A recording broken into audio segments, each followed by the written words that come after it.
गुरुर्ब्रह्मा गुरुर्विष्णु गुरुदेवो महेश्वर गुरु साक्षात् परब्रह्म तस्मै श्री गुरवे नमः।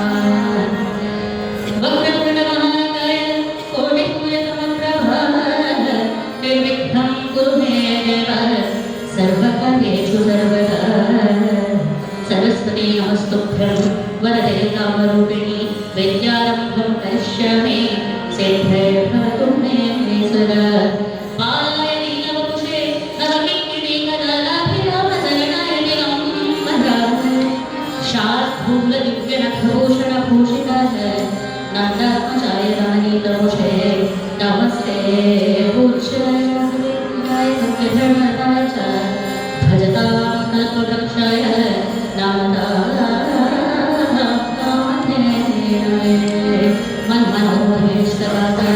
सर्वाभीष्टफलप्रदं पुरन्दरगुरुं वन्दे दासश्रेष्ठं हृदयामि। प्रलोभने सिद्धिदायकने वन्दिते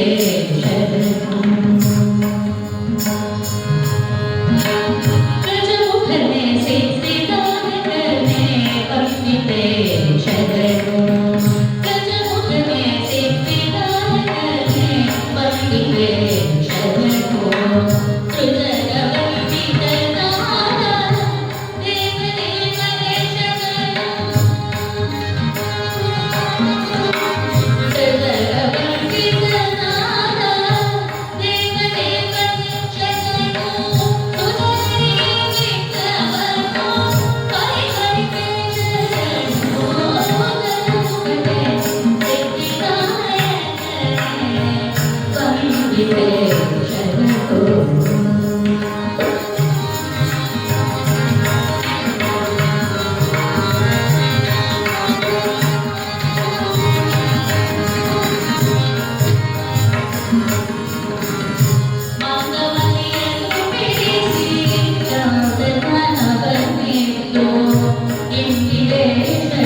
ಹಾಡಿ ಹೊಗಲಿ ಕೊಂಡಾಡಿ ಹಿಡುಕೋ ಬಿಡುಗಾಡ ರಂಗನ ಹಾರ ಹಿಡುಕೋ ಬಿಡುಗಾಡ ಕೃಷ್ಣನ ಹಾರ ಶ್ರೀರಾಮನ ಹಾರ. ನಾವು ಹೇಳ್ತಾ ಇದ್ದಾರೆ ಈ ರೀತಿಯಾಗಿ ನಾನೇನೋ ಭಗವಂತನ ವಿಚಾರವನ್ನ ಗಮನಿಸಿದ್ದೇನೋ ಧ್ಯಾನಿಸಿದ್ದೇನೋ ಕಲಿಸಿದ್ದೇನೋ ಇದೆಲ್ಲವನ್ನ ಪಾದ ಸೇವನ ಅಂತ ಹೇಳುವಂತಹ ರೂಪವನ್ನು ಕೊಟ್ಟು ಎಂದಿಗಾದರೂ ನಿನ್ನ ಪಾದಾರವಿಲ್ಲದೆ ಗತಿಯದು ನಂಬಿದೆಯೋ. ಹೇ ಭಕ್ತ, ಬಂಧು ಬಳಗವೆಲ್ಲ ಬಿಟ್ಟು, ಎಲ್ಲ ಬಂಧುಗಳನ್ನು ಬಿಟ್ಟು ನೀನೇ ಬೇಯುವುದಾಗಿ ಸಕಲವನ್ನು ಕೂಡ ದೂರ ಮಾಡಿ ನೀನು ಬೇಕು, ನಿನ್ನ ಪಾದವೇ ನನಗೆ ಬೇಕು, ನಿನ್ನ ಆ ಪಾದವೇ ನನಗೆ ಆಶ್ರಯ ಅಂತ ಹೇಳಿಕೊಂಡು ಯಾರು ಬರ್ತಾರೋ ಅಂತಹ ಭಕ್ತರನ್ನ ಉದ್ಧರಿಸ್ತಾನೆ ಅಂತ ಹೇಳುವಂಥದ್ದು ಇವತ್ತಿನ ಕಥಾಸಾರದ ಒಂದು ತತ್ವ. ಅಂದರೆ ಶ್ರೀಕೃಷ್ಣ ಪರಮಾತ್ಮ ಕುರುಕ್ಷೇತ್ರ ಯುದ್ಧದ ಸಮಯದಲ್ಲಿ ಕೌರವರಿಗೆ ಮತ್ತೆ ಪಾಂಡವರಿಗೆ ಶ್ರೀಕೃಷ್ಣ ಪರಮಾತ್ಮ ನಮ್ಮ ಕೂಟದಲ್ಲಿ ಇರಬೇಕು ಅಂತ ಹೇಳಿ ಕೂಡ ಗಲಾಟೆ ಮಾಡ್ತಾ ಇದ್ದಾರೆ. ಆ ಸಂದರ್ಭದಲ್ಲಿ ಮಲಗಿರ್ತಕ್ಕಂತಹ ಶ್ರೀಕೃಷ್ಣ ಪರಮಾತ್ಮ ಉಪಹಾರದಲ್ಲಿ ಹೋಗಿರ್ತಕ್ಕಂತಹ ಕೌರವ ಅರ್ಜುನ ಏನ್ ಮಾಡ್ತಾರೆ, ಕಾಲುಗಳಲ್ಲಿ ನಿಂತ್ಕೊಳ್ಬೇಕು ಅಂತ ತಲೆಗಳಲ್ಲಿ ನಿಂತ್ಕೊಳ್ಬೇಕು. ಆದರೆ ದುರ್ಯೋಧನ ಕಾಲುಗಳಲ್ಲಿ ನಿಲ್ಲಲಿಕ್ಕೆ ಸಿದ್ಧರಿಲ್ಲ. ಯಾಕೆ ಅಂತ ಹೇಳಿದ್ರೆ ಈ ಘಳಿಗೆ ಬಲಿಯಾಗಿರ್ತಕ್ಕಂತಹ ರಾಜನ ಕಾಲುಗಳಲ್ಲಿ ಹಾಗೆ ಇಲ್ಲ, ಅವನ ತಲೆ ಹತ್ರ ನಿಲ್ತೇನೆ ಅಂತ ಹೇಳಿ ಕೃಷ್ಣ ತಲೆಯಲ್ಲಿ ನಿಂತ್ಕೊಂಡ. ಅರ್ಜುನ ಪಾದಸೇವಕನ ಹಾಗೆ ವಿನೀತನಾಗಿ ಕಾಲುಗಳಲ್ಲಿ ನಿಂತುಕೊಂಡ. ಕಣ್ಣು ತೆರೆದಂತಹ ಕೃಷ್ಣ ಪಾದಗಳಲ್ಲಿ ಭಕ್ತಿಯಿಂದ ನಿಂತಹ ಅರ್ಜುನನನ್ನು ನೋಡಿದ. ಅವನ ಪಾಂಡವರ ಪಕ್ಷಕ್ಕೆ ಸೇರಿದ ಯಾರು ವಿನೀತರಾಗಿ ಭಗವಂತನ ಪಾದ ಮೂಲಗಳಲ್ಲಿ ಬಿದ್ದು ಕೃಷ್ಣ ರಾಮ ನಮ್ಮ ಇಷ್ಟ ದೇವರ ನಂಬಿ ಬರೆಯುತ್ತಾರೋ ಅಂತವರೆಲ್ಲ ಭಗವಂತ ಉದ್ಧರಿಸುತ್ತಾನೆ ಅಂತ ಹೇಳಿ ದಾಸರು ಹೇಳುತ್ತಾ ಇದ್ದಾರೆ. ಹಾಗೆ ಮಾಡುವಂತಹ ಯಾವುದೇ ಕೆಲಸ ಇರಲಿ, ಸಕಲ ಕರ್ಮಗಳನ್ನು ಕೂಡ ಭಗವಂತನಿಗೆ ಅರ್ಪಣೆ ಮಾಡಿ. ಹರಿ ಕಲ್ಪಿಸದೆ ಅಲಾಭ ಮಾಡಿದರು ಉಳಿದು ಬಿಟ್ಟಿರಬೇಕು. ಮಾಡತಕ್ಕಂತಹ ಸಕಲ ಕಾರ್ಯಗಳನ್ನ ಕರ್ಮಗಳನ್ನ ಭಗವಂತನ ಚರಣಕ್ಕೆ ಅರ್ಪಣೆ ಮಾಡಿ ಬದುಕಬೇಕು ಅಂತ ಹೇಳ್ತಾರೆ. ಯಾವುದೇ ಕಾರ್ಯಗಳನ್ನಾಗಲಿ ನಾನು ಮಾಡಿದೆ, ನನ್ನಿಂದ ಆಯ್ತು, ಅದು ನನ್ನಿಂದ ಆಯ್ತು, ಅದು ನಾನಿಲ್ಲದಿದ್ರೆ ಆಗ್ತಾನೆ ಇರಲಿಲ್ಲ, ಓ ನಾನು ಓದೋದಕ್ಕೆ ಆಗೋದು ಮಾಡಿದೆ, ನಾನಿಲ್ಲದಾಗುವುದೇ ಇಲ್ಲ ಅಂತ ಹೇಳುವಂತ ಗರ್ವವನ್ನು ನೀವು ಕೊಡಬೇಡ. ಯಾಕೆ ಅಂತ ಹೇಳಿದ್ರೆ ನಾನು ಮಾಡಿದ್ದಲ್ಲ, ನೀವು ನನ್ನಿಂದ ಮಾಡಿಸಿದ್ದು ಅಂತ ಹೇಳಬೇಕು. ಮಾಡಿದ್ದನ್ನ ಭಗವಂತನ ಪಾದ ಮೂಲಗಳಿಗೆ ಅರ್ಪಣೆ ಮಾಡಿಬಿಡಬೇಕು. ಆಗ ಆ ಕರ್ಮದ ಮೇಲಿನ ಆಸಕ್ತಿ ಹೊರಟು ಹೋಗಿ ಅನಾಸಕ್ತಿ ಉಂಟಾಗುತ್ತದೆ. ಯಾರು ಆಸಕ್ತಿಯಿಂದ ಕೆಲಸವನ್ನು ಮಾಡುತ್ತಾರೋ ಅದುವೇ ಬಂಧನಕ್ಕೆ ಕಾರಣವಾಗುತ್ತದೆ. ಯಾರು ಅನಾಸಕ್ತಿಯಿಂದ ಕೆಲಸ ಮಾಡುತ್ತಾರೋ ಅಂದ್ರೆ ಪ್ರತಿಫಲಾಪೇಕ್ಷೆ ಇಲ್ಲದೆ ಮಾಡತಕ್ಕಂತಹ ಕೆಲಸ, ಅದರಿಂದ ಬಿಡುಗಡೆ. ಮನೆಯೇವ ಮನುಷ್ಯನ ಕಾರಣ ಬಂಧ ಮೋಕ್ಷಯೋ ಅಂತ ಹೇಳುತ್ತೆ. ಇದುವೇ ಈಗ ನಾವು ಮಾಡತಕ್ಕಂತಹ ಕರ್ಮಗಳು ಸಂಸ್ಕಾರದಿಂದ ಒಳಗೆ ಇರ್ತದೆ ಅಂತ ಹೇಳ್ತಾರೆ. ಅಂತ ಹೇಳಿದ್ರೆ ಕಾಫಿ ಕುಡಿತೇವೆ, ಒಂದು ಸಲ ಚೆನ್ನಾಗಿರುವ ಕಾಫಿ ಕುಡಿದ್ರೆ ಸಾಕು, ಆಹಾ ಅದರ ರುಚಿ ಬಾಯಲ್ಲಿ ನಾಲಿಗೆಯಿಂದ ಮನಸ್ಸಿಗೆ ಹೋಗಿ ನಿಂತದೆ. ಒಂದೇ ಮರುದಿವಸ ಅದೇ 4 ಗಂಟೆ ಆಗುವಾಗ ಇವತ್ತು 4 ಗಂಟೆ ಹೊತ್ತಿಗೆ ಒಂದು ಸ್ವಲ್ಪ ಕಾಫಿ ಇದ್ರೆ ಆಗ್ತಿತ್ತು. ಯಾಕೆ ಅಂತ ಹೇಳಿದ್ರೆ ಇಷ್ಟಪಟ್ಟು ಮಾಡಿದಂತಹ ಕೆಲಸವು ಸಂಸ್ಕಾರ ರೂಪದಿಂದ ನಮ್ಮೊಳಗೆ ಇಟ್ಟುಕೊಂಡು ಇನ್ನೊಮ್ಮೆ ಮತ್ತೊಮ್ಮೆ ಮತ್ತೊಮ್ಮೆ ಮತ್ತೊಮ್ಮೆ ಎನ್ನತಕ್ಕಂತಹ ಆಸಕ್ತಿಯನ್ನು ಕೆರಳಿಸುತ್ತದೆ. ಆದ್ದರಿಂದ ಬಂಧನಕ್ಕೆ ಕಾರಣ ಆಗ್ತದೆ. ಅದೇ ನಮ್ಗೆ ಸ್ವಲ್ಪ ಜ್ವರ ಬರಲಿ ನೋಡಿ, ಡೋಲೋ ಸಿರಪ್ ಕೊಡ್ತಾರೆ, ಕಷಾಯ ಕೊಡ್ತಾರೆ ಡಾಕ್ಟರು, ಅದನ್ನ ಕುಡಿಬೇಕು ಅಂತ ಆಗ್ತದ? ವಾಯಿಗೆ ಕಹಿ ಕಹಿಯಾದಂತಹ ಕಷಾಯವನ್ನ ಕುಡಿಬೇಕು ಅಂತ ಆಗುತ್ತಿಲ್ಲ. ಪದೇ ಪದೇ ಇಷ್ಟಪಟ್ಟು ಅದನ್ನ ಕುಡಿಯುವುದಿಲ್ಲ. ನಾವು ಕುಡಿಯಲೇ ವಿಧಿ ಇಲ್ಲ. ಆರೋಗ್ಯ ಬೇಕು ಅಂತ ಹೇಳುವ ಕಾರಣಕ್ಕೆ ಕುಡಿಯುತ್ತೇವೆ ಅಷ್ಟೇ ಹೊರತು ಕಹಿಯಾದ ಔಷಧಿಯನ್ನ ಬೇಕು ಬೇಕು ಅಂತ ಕುಡಿಯುವುದಿಲ್ಲ. ಅಲ್ಲಿ ಔಷಧಿ ಕುಡಿಯಲಿಕ್ಕೆ ಅನಾಸಕ್ತಿ ಆಗುವುದರಿಂದ ಅದು ಸಂಸ್ಕಾರವಾಗಿ ಒಳಗೆ ನಿಲ್ಲಿಲ್ಲ ಅಂತ ಹೇಳಿ ಅರ್ಥ. ಆದ್ದರಿಂದ ಮಾಡುವಂತಹ ಸಕಲ ಕಾರ್ಯಗಳನ್ನು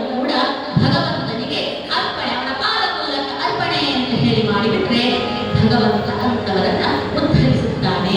ಆದ್ದರಿಂದ ಹಿಡಿಕೋ ಬಿಡು ನ್ಯಾಯ ಅಂತ ಹೇಳಿದವಂತದ್ದಕ್ಕೆ ಮನುಷ್ಯ ಮಾತ್ರವಾಗಿ ಹುಟ್ಟಿ ಬಂದಿದ್ದೇನೆ, ಸಾಧನ ಶರೀರವಿದು ಸಾಧಾರಣವಲ್ಲ ಅಂತ ದಾಸರು ಹೇಳಿದ್ರು. ಈ ದೇಹದ್ವಾರ ಮಾಡತಕ್ಕಂತಹ ಪ್ರತಿಯೊಂದು ಸಾಧನೆಗಳನ್ನ ಭಗವಂತನಿಗೆ ಅರ್ಪಣೆ ಮಾಡಿ ಆತನ ಪಾದ ಮೂಲಕ್ಕೆ ಸಮರ್ಪಿಸಿದರೆ ಭಗವಂತ ಕಾಪಾಡ್ತಾನೆ, ಭಗವಂತ ರಕ್ಷಿಸ್ತಾನೆ. ಯೋಗಕ್ಷೇಮ ಮಹಾಮ್ಯಮಾಮ್ಯಮ ಅಂತ ಹೇಳಿದ್ರೆ ಇದುವೆ ಧನ್ಯಾಸ್ತುತೆ ಅಂತೋಮ ಅಂತ ಹೇಳಿದ್ದಾರೆ.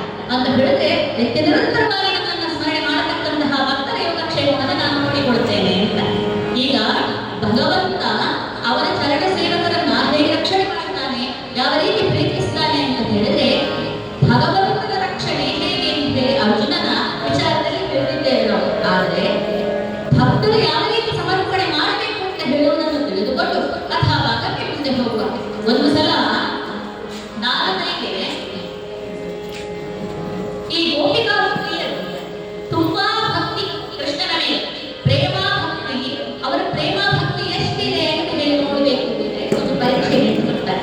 ಒಂದು ಹೇಳ್ತಾರಂತೆ, ಅಮ್ಮ ಗೋಪಿಕಾ ಸ್ತ್ರೀಯರೇ, ನಮಗೊಂದು ವಿಷಯ ಗೊತ್ತಿದೆಯೋ ಏನು ಅಂತ ಹೇಳಿದ್ರೆ ನಮ್ಮ ಕೃಷ್ಣನಿಗೆ ಹೊಟ್ಟೆ ನೋವು ಬಂದಿದೆ. ಅನೇಕ ವೈದ್ಯರ ಹತ್ರೆಲ್ಲ ಹೋಗಿ ಆಯ್ತಿಲ್ಲ, ಅನಿಲ್ಲ. ಈಗ ನೋಡಿದ್ರೆ ಹೇಳಿದ್ದಾರೆ ಅವರ ಭಕ್ತರು ಯಾರಿದ್ದಾರೋ ಆ ಭಕ್ತರು ಅವರ ಪಾದಧೂಳಿಯನ್ನ ಹೊಟ್ಟೆಗೆ ಹಚ್ಚಿದ್ರೆ ಕೃಷ್ಣನ ಹೊಟ್ಟೆ ನೋವು ಕಡಿಮೆ ಆಗ್ತದೆ. ಆದ್ದರಿಂದ ಅವರ ಭಕ್ತರನ್ನ ಹುಡುಕಿಕೊಂಡು ಹೋಗ್ತಾ ಇದ್ದೇನೆ ಅಂತ ಹೇಳಿದ್ರೆ ಗೋಪಿಕಾ ಹೇಳಿದ್ರು, ಅಯ್ಯೋ ತಗೊಳ್ಳಿ ತಗೊಳ್ಳಿ, ನನ್ನ ಪಾದಧೂಳಿ ತಗೊಳ್ಳಿ, ನನ್ನ ಪಾದಧೂಳಿ ತಗೊಳ್ಳಿ, ನನ್ನ ಪಾದಧೂಳಿ ತಗೊಳ್ಳಿ ಎಳ್ಳು ಬಿಟ್ಟಿರುತ್ತೆ. ಅಲ್ರಮ್ಮ, ನಿಮಗೆಷ್ಟು ಅಹಂಕಾರ ಅಲ್ಲ. ಶ್ರೀಕೃಷ್ಣ ಅಂತ ಹೇಳಿದೆಯಾ ಭಗವಂತನಾಗಿರುವಂತವನಿಗೆ ನನ್ನ ಕಾಲಿನ ಧೂಳನ್ನು ಕೊಂಡೋಗಿ ಹಚ್ಚಿ ಅಂತ ಹೇಳ್ತೀರಲ್ಲ, ಒಂದೊಮ್ಮೆ ನಿಮ್ಮ ಕಾಲ ಧೂಳಿಯನ್ನ ನೀವು ಹಚ್ಚಲಿಕ್ಕೆ ಕೊಟ್ರೆ ನಿಮಗೆ 1000 ಚಕ್ರದವರೆಗೆ ನರಕ ಬರ್ತಿ ಅಂತ ಹೇಳಿದೆ. ಅಯ್ಯೋ ನಾರದಮಹರ್ಷಿಗಳೇ, ನೀವೇ ಚಿಂತೆ ಮಾಡಬೇಡಿ, ನಮ್ಮ ಕೃಷ್ಣನ ಹೊಟ್ಟೆ ನೋವು ಹೋಗುತ್ತದೆ ಅಂತಂದ್ರೆ ನಮ್ಮ ಪಾದಧೂಳಿಯನ್ನ ಹಚ್ಚಿ ಅವರ ಹೊಟ್ಟೆ ನೋವು ಹೋಗ್ತದೆ ಅಂತ ಹೇಳಿದ್ರೆ 1000 ವರ್ಷ ಅಲ್ಲ 10,000 ವರ್ಷ ಬೇಕಾದರೂ ಕೂಡ ನಾವು ನರಕವನ್ನು ಅನುಭವಿಸ್ತೇವೆ ಅಂತ ಹೇಳಿದ್ರಂತೆ ಭಕ್ತರು. ಆದ್ದರಿಂದ ಗೋಪಿಕಾ ಸ್ತ್ರೀಯರ ಪ್ರೇಮ ಭಕ್ತಿ ಅಂತ ಹೇಳಿದ್ರೆ ಇದು. ಆದ್ದರಿಂದ ಭಗವಂತ ಭಕ್ತರನ್ನ ರಕ್ಷಣೆ ಮಾಡ್ತಾನೆ ಅಂತಾದ್ರೆ ಭಕ್ತನಾದವರು ಈ ರೀತಿ ಕೂಡ ಇರಬೇಕಾಗುತ್ತದೆ ಅಂತ ಹೇಳುವಂತಹ ವಿಚಾರವನ್ನ ತಿಳಿದುಕೊಂಡು ಮಾಡಿದಂತಹ ಸಕಲ ಕಾರ್ಯಗಳಲ್ಲಿ ಕರ್ಮ ಇರಲಿ. ನೋಡಿ, ಒಂದು ವಿಚಾರ, ಒಳ್ಳೆಯ ಕೆಲಸವನ್ನ ಮಾಡಿದ್ರೆ ಒಳ್ಳೆ ಫಲ ಬರ್ತದೆ, ಕೆಟ್ಟ ಕೆಲಸವನ್ನ ಮಾಡಿದ್ರೆ ಕೆಟ್ಟ ಫಲ ಬರ್ತದೆ.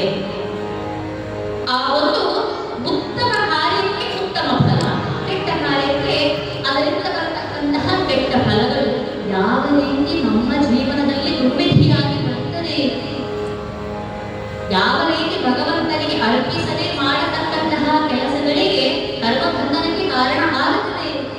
ಇದೆಲ್ಲ